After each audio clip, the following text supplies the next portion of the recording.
ಎಲ್ಲರಿಗೂ ಕೂಡ ನಮಸ್ಕಾರ. AIDS ವಿದ್ಯಾರ್ಥಿ ಸಂಘಟನೆಯಿಂದ ಈ ಒಂದು ಪ್ರೆಸ್ ಹೇಳಿಕೆಗೆ ಬಂದಿರೋರು ಯಾರು ಬಂದಿರ್ತೀವಿ ಎಲ್ಲರಿಗೂ ಕೂಡ ನಾವು ಸ್ವಾಗತ ಮಾಡ್ತೀವಿ. Thank you. ಇವತ್ತು ನಾವು ವಿಜಯಪುರದಲ್ಲಿ ಪ್ರೆಸ್ ಮೀಟ್ ಮಾಡ್ತಾ ಇದ್ದೀವಿ AIDS ವಿದ್ಯಾರ್ಥಿ ಸಂಘಟನೆಯಿಂದ.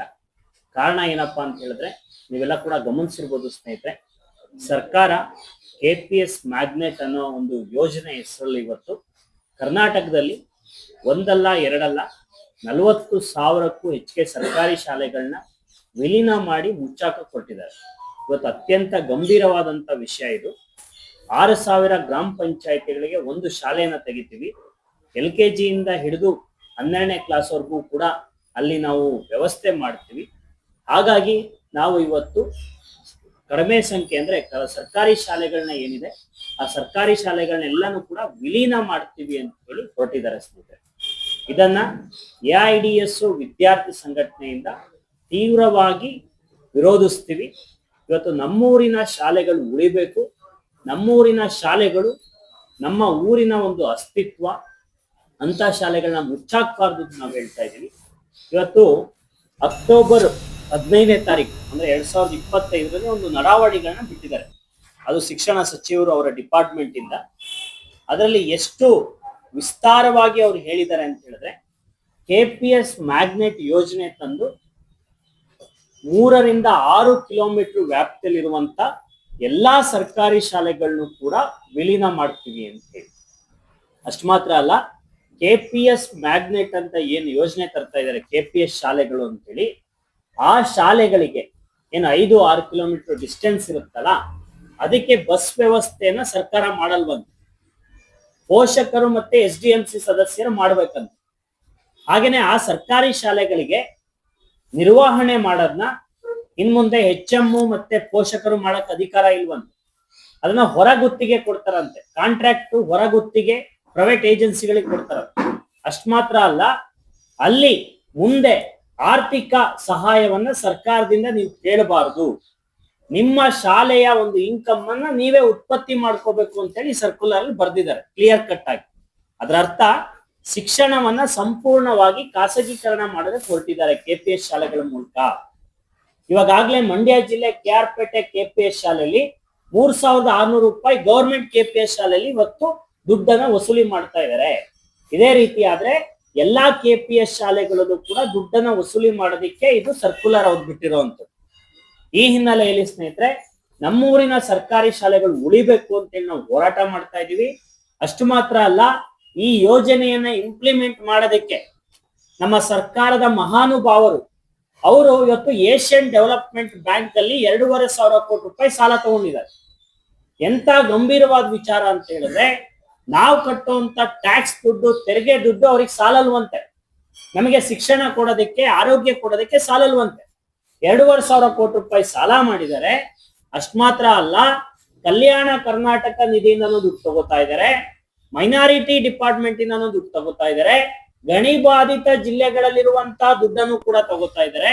ಇನ್ನೂ ಏಷ್ಯನ್ ಡೆವಲಪ್ಮೆಂಟ್ ಬ್ಯಾಂಕ್ಗೆ ಅರ್ಜಿ ಹಾಕಿದ್ದಾರೆ, ಇನ್ನೂ 10,000 ಕೋಟಿ ರೂಪಾಯಿ ದುಡ್ಡು ಬೇಕು ನಮಗೆ ಅಂತ ಹೇಳಿ. ಒಬ್ಬ MLA ಕ್ಷೇತ್ರಕ್ಕೆ ಮಿನಿಮಮ್ 35 ರಿಂದ 40 ಕೋಟಿ ರೂಪಾಯಿ ದುಡ್ಡು ಈ ಶಾಲೆಗಳ ಮೂಲಕ ಬರುತ್ತೆ ಸ್ನೇಹಿತರೆ. ಬಿಲ್ಡಿಂಗ್ ಗಳನ್ನ ಕಟ್ಬಿಟ್ಟು ಕಮಿಷನ್ ಹೊಡೆಯೋದಕ್ಕೆ ಇವತ್ತು KPS ಶಾಲೆಗಳನ್ನ ಓಪನ್ ಮಾಡ್ತಾ ಇದಾರೆ ಹೊರತು ಶಿಕ್ಷಣ ಕೊಡೋದಕ್ಕೆ KPS ಶಾಲೆಗಳನ್ನ ಓಪನ್ ಮಾಡ್ತಾ ಇಲ್ಲ. ನೀವು ಗಮನಿಸಿರ್ಬೋದು, ಕರ್ನಾಟಕದಲ್ಲಿ ಸ್ನೇಹಿತರೆ ಕಳೆದ ಒಂದು 20 ವರ್ಷಗಳಿಂದ ಎಲ್ಲಾ ಸರ್ಕಾರಿ ಶಾಲೆಗಳನ್ನ ಇವತ್ತು ಅಧೋಗತಿಗೆ ತರ್ತಾ ಇದ್ದಾರೆ. ಎಲ್ಲಾ ಸರ್ಕಾರಗಳು ಆಳ್ಬಿಟ್ಟಿದ್ದಾರೆ. ಕಾಂಗ್ರೆಸ್, BJP, JDS 3 ಪಕ್ಷಗಳು ಕೂಡ ಅಧಿಕಾರಕ್ಕೆ ಬಂದು ಹೋಗಿದ್ದಾರೆ ಸ್ನೇಹಿತರೆ. ಯಾರು ಕೂಡ ಸರ್ಕಾರಿ ಶಾಲೆಗಳ ಅಭಿವೃದ್ಧಿ ಬಗ್ಗೆ ಮಾತಾಡಿಲ್ಲ. ರಾದರ್ ಖಾಸಗಿ ಶಾಲೆಗಳಿಗೆ ಪರ್ಮಿಷನ್ ಕೊಟ್ಟಿದ್ದಾರೆ. ನೀವು ಯೋಚನೆ ಮಾಡ್ಬೇಕಾಗಿರುವಂತದ್ದು, ಕಳೆದ 6 ವರ್ಷಗಳಲ್ಲಿ 3,500 ಖಾಸಗಿ ಶಾಲೆಗಳಿಗೆ ಇವತ್ತು ಪರ್ಮಿಷನ್ ಕೊಟ್ಟಿದ್ದಾರೆ ಸ್ನೇಹಿತರೆ. ಎಲ್ಲಾ MLA MP ಗಳು ಅವರ ಸಂಬಂಧಿಕರು ಶಿಕ್ಷಣ ಸಂಸ್ಥೆಗಳನ್ನ ಓಪನ್ ಮಾಡಿಕೊಂಡು ಇವತ್ತು ಶಿಕ್ಷಣವನ್ನ ವ್ಯಾಪಾರೀಕರಣ ಮಾಡ್ತಾ ಇದ್ದಾರೆ. ಸರ್ಕಾರದ ಅಂಕಿ ಅಂಶಗಳ ಪ್ರಕಾರನೇ ಕರ್ನಾಟಕದಲ್ಲಿ 60,000ಕ್ಕೂ ಹೆಚ್ಚಿಗೆ ಶಿಕ್ಷಕರ ಹುದ್ದೆ ಖಾಲಿ ಇದೆ. ಕಳೆದ 20 ವರ್ಷಗಳಿಂದ ನೇಮಕಾತಿ ಮಾಡ್ಕೊಂಡಿಲ್ಲ ಸ್ನೇಹಿತರೆ. 62,000ಕ್ಕೂ ಹೆಚ್ಚಿಗೆ ಶಿಕ್ಷಕರ ಹುದ್ದೆ ಖಾಲಿ ಇದೆ. 21,000 ಶಾಲೆಗಳಿಗೆ ಹೊಸ ಬಿಲ್ಡಿಂಗ್ ಗಳ ಅವಶ್ಯಕತೆ ಇದೆ. ಯಾರು ಕೂಡ ಹೊಸ ಬಿಲ್ಡಿಂಗ್ ಗಳನ್ನ ಕಟ್ಕೊಡ್ತಾ ಇಲ್ಲ. ಲಾಸ್ಟ್ ಇಯರ್ ಮಳೆ ಬಂದಾಗ ಉಡುಪಿಯಲ್ಲಿ ಚಾವಣಿ ಬಿದ್ದು 2 ಮಕ್ಕಳಿಗೆ ಸೀರಿಯಸ್ ಇಂಜುರಿ ಆಯ್ತು. ಬಳ್ಳಾರಿಯಲ್ಲಿ 2 ವಿದ್ಯಾರ್ಥಿನಿಯರು ಸತ್ತೋದ್ರು ಚಾವಣಿ ಬಿದ್ದುಬಿಟ್ಟು. 3,000 ಶಾಲೆಗಳಿಗೆ ಯೋಗ್ಯ ಶೌಚಾಲಯಗಳಿಲ್ಲ. 7,000 ಶಾಲೆಗಳಲ್ಲಿ ಒಬ್ಬರೇ ಮುಖ್ಯೋಪಾಧ್ಯಾಯರು ಪಾಠ ಮಾಡ್ತಾ ಇದ್ದಾರೆ. ಈ ರೀತಿ ಸರ್ಕಾರಿ ಶಾಲೆಗಳನ್ನ ಇಂಥ ಸ್ಥಿತಿಗೆ ತಂದ್ಬಿಟ್ಟು ಇವತ್ತು ಶಿಕ್ಷಣ ಸಚಿವರು ಪ್ರೆಸ್ ಮುಂದೆ ಕೂತ್ಕೊಂಡು ಸರ್ಕಾರಿ ಶಾಲೆಗೆ ಮಕ್ಕಳನ್ನ ಸೇರ್ಸಲ್ಲ ಅಂತ ಹೇಳಿ ಪೋಷಕರ ಮೇಲೆ ಬ್ಲೇಮ್ ಮಾಡ್ತಾ ಇದ್ದಾರೆ ಸ್ನೇಹಿತರೆ. ನಾವ್ ಹೇಳ್ತೀವಿ ನವೋದಯ, ಮುರಾರ್ಜಿ ಇವು ಹಂಗಾರೆ ಸರ್ಕಾರಿ ಶಾಲೆಗಳಲ್ವಾ, ಆದರ್ಶ ವಿದ್ಯಾಲಯಗಳೆಲ್ಲ. ಅಲ್ಲಿಗೆ ಜನ ಕಾಂಪಿಟೇಷನ್ ಹೋಗಿ ಸೇರಿಸ್ತಾರೆ. ಯಾಕೆ ಸೇರಿಸ್ತಾರೆ ಅಂದ್ರೆ ಕ್ವಾಲಿಟಿ ಇದೆ, ಶಿಕ್ಷಕರಿದ್ದಾರೆ ಅಂತೇಳಿ. ನಮ್ಮೂರಿನ ಸರ್ಕಾರಿ ಶಾಲೆಗಳಿಗೂ ಕೂಡ ಶಿಕ್ಷಕರನ್ನ ನೇಮಕಾತಿ ಮಾಡಿ ಕ್ವಾಲಿಟಿ ಎಜುಕೇಶನ್ ಕೊಟ್ರೆ ಸರ್ಕಾರಿ ಶಾಲೆಗಳು ಉಳಿಯುತ್ತೆ ಸ್ನೇಹಿತರೆ. ಎಷ್ಟು ಹಸಿ ಸುಳ್ಳು ಹೇಳ್ತಾ ಇದ್ದಾರೆ ಅಂದ್ರೆ ಶಿಕ್ಷಣ ಸಚಿವರು, ನನ್ನ ರಕ್ತದಲ್ಲಿ ಕನ್ನಡ ಇದೆ, ಒಂದೇ ಒಂದು ಸರ್ಕಾರಿ ಶಾಲೆಗಳನ್ನ ಮುಚ್ಚಾಕಕ್ಕೆ ನಮ್ ಬಿಡೋದಿಲ್ಲ ಅಂತ ಹೇಳ್ತಾರೆ. ಅದೇ ಪುಣ್ಯಾತಂಬ್ರು ಇವತ್ತು ನಾವು ಸರ್ಕ್ಯುಲರ್ ಕೊಡ್ತೀವಿ ಸ್ನೇಹಿತರೆ. ರಾಮನಗರ ಅಂದ್ರೆ ಬೆಂಗಳೂರು ದಕ್ಷಿಣ ಅಂತ ಇವತ್ತೇನ್ ಜಿಲ್ಲೆ ಆಗಿದೆ, ಅಲ್ಲಿ ಚನ್ನಪಟ್ಟಣ ತಾಲೂಕು ಹೊಂಗನೂರಿನಲ್ಲಿ ಒಂದು KPS ಶಾಲೆ ಮಾಡಿದ್ದಾರೆ. ಅದು ಕೂಡ ಪ್ರೈವೇಟ್ ಒಬ್ರು ಸ್ಪಾನ್ಸರ್ ಮಾಡಿ. ಆ ಶಾಲೆಗೆ ಹೆಸರು ಸರ್ಕಾರಿ ಶಾಲೆ ಅಂತಲ್ಲ, ಕಣ್ವ ಫೌಂಡೇಶನ್ ಶಾಲೆ ಅಂತೇಳಿ. ಆ ಶಾಲೆಗೆ ಅದ್ರ ಸುತ್ತಮುತ್ತ ಇರುವಂತಹ 5ರಿಂದ 6 ಕಿಲೋಮೀಟರ್ ವ್ಯಾಪ್ತಿಲಿರುವಂತಹ 7ರಿಂದ 8 ಹಳ್ಳಿಗಳ ಮಕ್ಕಳನ್ನ ಅಲ್ಲಿ ವಿಲೀನ ಮಾಡ್ತಾ ಇದ್ದಾರೆ. ನಿಮಗೆ ಆಶ್ಚರ್ಯ ಆಗುತ್ತೆ ಮಕ್ಕಳ ಸಂಖ್ಯೆ ಎಷ್ಟಿದೆ ಅಂತ ಹೇಳಿದ್ರೆ, ಇವರು ಶಾಲೆ ಸ್ಟ್ರೆಂತ್ ಇಲ್ಲ ಅಂತ ಹೇಳ್ತಾರಲ್ಲ, 100 ಮಕ್ಕಳು, 80 ಮಕ್ಕಳು, 120 ಮಕ್ಕಳಿರುವಂತಹ ಶಾಲೆಗಳನ್ನ ಇವತ್ತು ಅಲ್ಲಿಗೆ ವಿಲೀನ ಮಾಡೋದಕ್ಕೆ ಶಿಕ್ಷಣ ಸಚಿವರೇ ಸರ್ಕ್ಯುಲರ್ನ ಹೊರಡಿಸಿದ್ದಾರೆ ಸ್ನೇಹಿತರೆ. ಆ ಶಿಕ್ಷಣ ಸಚಿವರು ಟಿವಿ ಮುಂದೆ ಕೂತ್ಕೊಂಡು ಒಂದೇ ಒಂದು ಸರ್ಕಾರಿ ಶಾಲೆಗಳನ್ನು ಕೂಡ ಮುಚ್ಚೋದಿಲ್ಲ ಅಂತ ಹೇಳ್ತಾರೆ. ನಾವು ಇದನ್ನ ವಿರೋಧಿಸ್ತೀವಿ. ಈ ಕೂಡಲೇ ಎಲ್ಲಾ ಸರ್ಕಾರಿ ಶಾಲೆಗಳಿಗೂ ಕೂಡ ಮೂಲಭೂತ ಸೌಕರ್ಯಗಳನ್ನ ಕೊಡಬೇಕು, ನಮ್ಮೂರಿನ ಸರ್ಕಾರಿ ಶಾಲೆಗಳನ್ನ ಅಭಿವೃದ್ಧಿ ಪಡಿಸ್ಬೇಕು ಅಂತೇಳಿ ನಾವು ಆಗ್ರಹಿಸ್ತೀವಿ. ಇವತ್ತು ಬರೀ ಸರ್ಕಾರಿ ಶಾಲೆಗಳು ನಮ್ಮ ಹಳ್ಳಿಗಳಲ್ಲಿ ಏನಿದಾವಲ್ಲ, ಆ ಸರ್ಕಾರಿ ಶಾಲೆಗಳು ಬರೀ ವಿದ್ಯೆಗಳನ್ನ ಕೊಡುವಂತಹ ಕೇಂದ್ರ ಮಾತ್ರ ಅಲ್ಲ ಸ್ನೇಹಿತರೆ. ನಮ್ಮ ದೇಶವನ್ನ ಏನು ಡೆಮೋಕ್ರೆಟಿಕ್ ಅಂತ ಕರಿತೀವಿ, ಪ್ರಜಾತಂತ್ರ ಅಂತ ಏನ್ ಕರಿತೀವಿ, ಆ ಪ್ರಜಾತಂತ್ರದ ಅಸ್ತಿತ್ವವನ್ನ ಇಟ್ಟಿರುವಂತದ್ದು ಹಳ್ಳಿಗಳಲ್ಲಿ ಶಾಲೆಗಳ ಮೂಲಕ. ಇವತ್ತು ಎಲೆಕ್ಷನ್ ಬಂದ್ರೆ ವೋಟ್ ಹಾಕೋದು ಆ ಶಾಲೆಗಳಲ್ಲಿ. ಆ ಶಾಲೆಗಳಲ್ಲಿ ಇವತ್ತು ಸ್ವತಂತ್ರ ದಿನಾಚರಣೆ ನಡೆಯುತ್ತೆ, ಗಣರಾಜ್ಯೋತ್ಸವ ನಡೆಯುತ್ತೆ, ಹಲವಾರು ಮಹಾನ್ ವ್ಯಕ್ತಿಗಳ ಕಾರ್ಯಕ್ರಮಗಳು ನಡೆಯುತ್ತೆ, ಕ್ರೀಡಾ ಚಟುವಟಿಕೆಗಳು ನಡೆಯುತ್ತೆ, ಸಾಂಸ್ಕೃತಿಕ ಚಟುವಟಿಕೆಗಳು ನಡೆಯುತ್ತೆ. ಇದೆಲ್ಲವೂ ಕೂಡ ಶಾಲೆಗಳ ಮೂಲಕ ಹಳ್ಳಿಗಳಿಗೆ ತಲುಪುತ್ತೆ ಸ್ನೇಹಿತರೆ. ಅಂತ ಶಾಲೆಗಳನ್ನ ಕೊಲ್ಲಬಾರ್ದು ಅಂತೇಳಿ ನಾವು ಸರ್ಕಾರಕ್ಕೆ ಆಗ್ರಹಿಸ್ತಾ ಇದೀವಿ. ದೊಡ್ಡ ಹೋರಾಟವನ್ನು ಕೂಡ ನಾವು ಮಾಡ್ತಾ ಇದೀವಿ ಸ್ನೇಹಿತರೆ. ಈ ಹಿನ್ನೆಲೆಯಲ್ಲಿ ಇದೇ 14ನೇ ತಾರೀಕು ವಿಜಯಪುರ ಜಿಲ್ಲಾ ಮಟ್ಟದ ಒಂದು ಹೋರಾಟವನ್ನ, ಸಮಾವೇಶವನ್ನ ನಾವು ಮಾಡ್ತಾ ಇದೀವಿ. ಆ ಹಿನ್ನೆಲೆಯಲ್ಲಿ ಒಂದು ದೊಡ್ಡ ಚಳುವಳಿ ಆಗ್ತಾ ಇದೆ. ಇವತ್ತು ಸರ್ಕಾರ ಈ ಸರ್ಕ್ಯುಲರ್ಗಳನ್ನ ವಾಪಸ್ ಪಡೆಯುವವರೆಗೂ ಕೂಡ ನಮ್ಮ ಹೋರಾಟವನ್ನ ನಿಲ್ಸೋದಿಲ್ಲ ಅಂತ ನಾವು ಹೇಳಕ್ ಇಷ್ಟಪಡ್ತೀವಿ ಸ್ನೇಹಿತರೆ. ಕೇಂದ್ರಗಳಲ್ಲಿ ಆಗಿದೆ ಸರ್, ಇನ್ನು ಎಲ್ಲಾ ಜಿಲ್ಲಾ ಕೇಂದ್ರಗಳಲ್ಲೂ ಮಾಡ್ತಾ ಇದೀವಿ.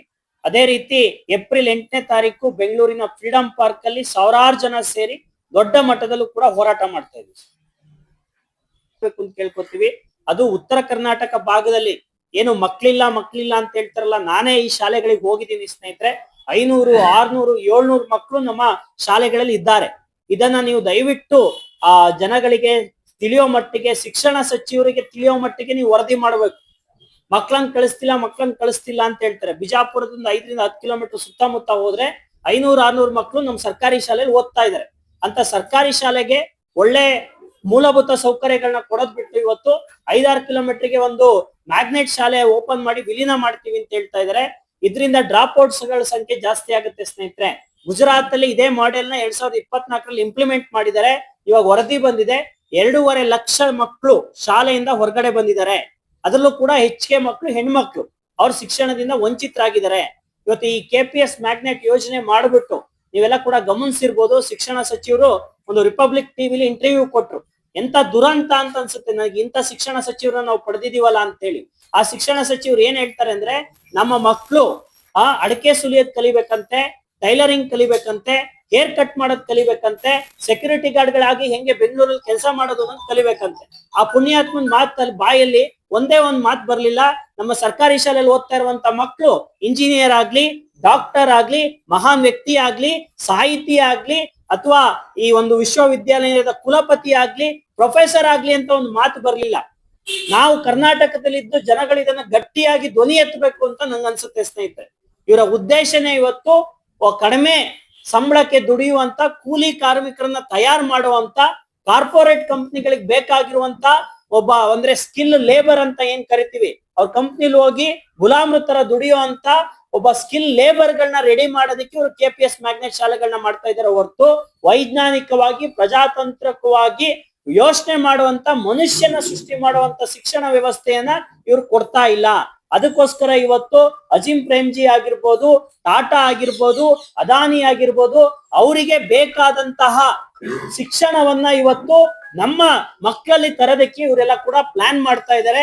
ಈ ದೇಶದಲ್ಲಿ ನೀವೆಲ್ಲ ಕೂಡ ಗಮನಿಸಿರ್ಬೋದು, ಸಮಾಜವಾದಿ ಸಿದ್ದರಾಮಯ್ಯ ಅಂತ ಹೇಳೋರು ಇವತ್ತು ಕಾರ್ಪೊರೇಟ್ ಸಿದ್ದರಾಮಯ್ಯ ಅವರು ಆಗ್ತಾ ಇದ್ದಾರೆ. ಆ ಹಿನ್ನೆಲೆಯಲ್ಲಿ ನಮ್ಮೂರಿನ ಸರ್ಕಾರಿ ಶಾಲೆಗಳು ಉಳಿಬೇಕು ಅಂತ ಹೇಳಿದ್ರೆ ನಾವು ಈ ಮಾಧ್ಯಮದ ಮೂಲಕ ರೈತ ಸಂಘಟನೆಗಳನ್ನ, ದಲಿತ ಸಂಘಟನೆಗಳ, ಕನ್ನಡ ಪರ ಸಂಘಟನೆಗಳು ಎಲ್ಲರೂ ಕೂಡ ದೊಡ್ಡ ಮಟ್ಟದಲ್ಲಿ ಧ್ವನಿ ಎತ್ತಬೇಕು ಅಂತ ಹೇಳಿ ನಾವು ಆಗ್ರಹಿಸ್ತಾ ಇದೀವಿ.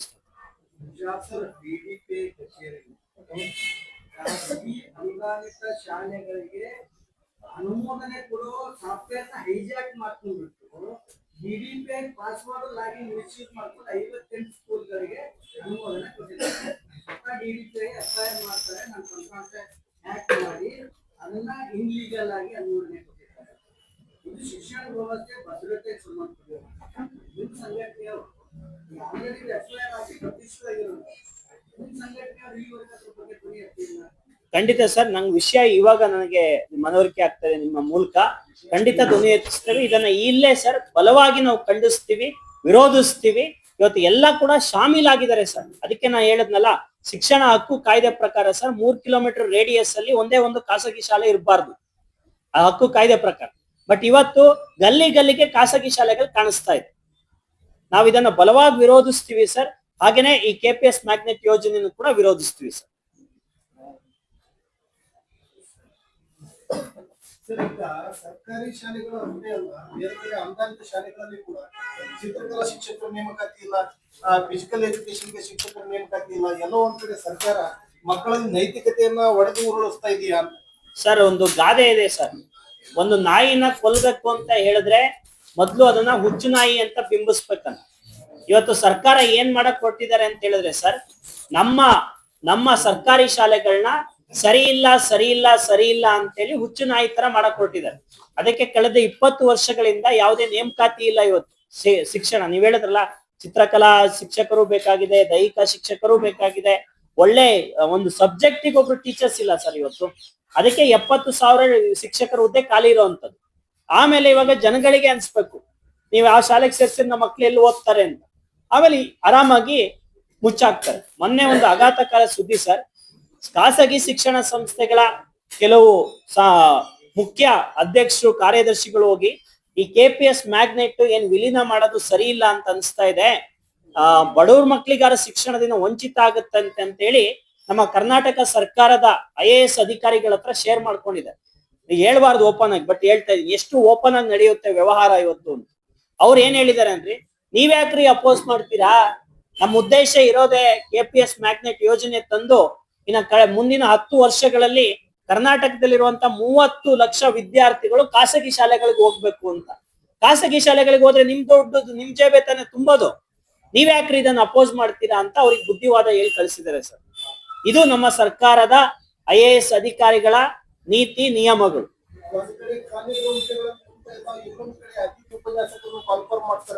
ಅಂದ್ರೆ ಒಂದ್ ಕಲಿಗೆ ಇನ್ನೊಂದ್ ಕಲಿಗೆ ಬೆಲೆ ಆತರ ಮಾಡ್ತಾ ಇದ್ದಾರಂತ. ಖಂಡಿತ ಸರ್, ಇವರಿಗೆ ಯಾವುದೇ ಇಚ್ಛಾಶಕ್ತಿ ಇಲ್ಲ ಸರ್. ನಾವೆಲ್ಲ ವಿದ್ಯಾರ್ಥಿಗಳು, ಯುವ ಜನರು ದೊಡ್ಡ ಸಂಖ್ಯೆಯಲ್ಲಿ ಒಂದಾಗಿ ಧ್ವನಿ ಎತ್ತಬೇಕು ಅನ್ನೋದೇ ನಮ್ಮ ಉದ್ದೇಶ.